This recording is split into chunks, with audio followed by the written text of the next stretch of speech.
You know, they got that touchdown in the end of the first half. Kind of made me sick a little bit.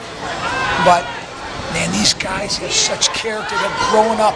They refuse to quit. They now believe when stuff gets tough, you can still come back.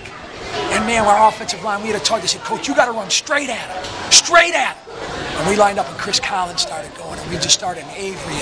And our quarterback hit some great throws, some important throws. Keon made some great catches. David Wright. But the defense, I mean, when you shut that's a hard team to defend. You don't have time to practice for that for 3-4 days. It's hard. But I credit my coach Wayne. He made some great defensive adjustments.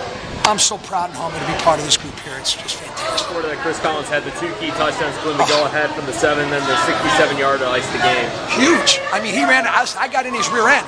I didn't think he was right. He was trying to dance a little bit, and I said, Chris, that's not who you are.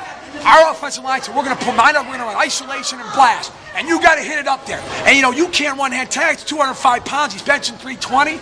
You can't one-hand tackle that kid.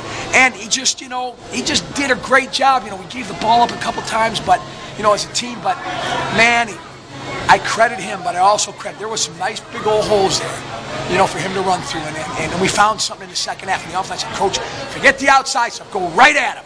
Right at him. And that's what we did. You know, but every day I just want these kids to get a little better and to believe a little bit more. Just live in the moment. Don't worry about tomorrow or next week or 2 weeks. Don't worry about postseason. Just live this and experience what's going on in there, because that's what's real. I mean, I told these guys, you're not going to remember the third grade teacher. You're not going to remember the girl you took to homecoming. You're going to remember these nights when if we're able to return this team back to glory. So I'm juiced right now. I'm very proud, very proud.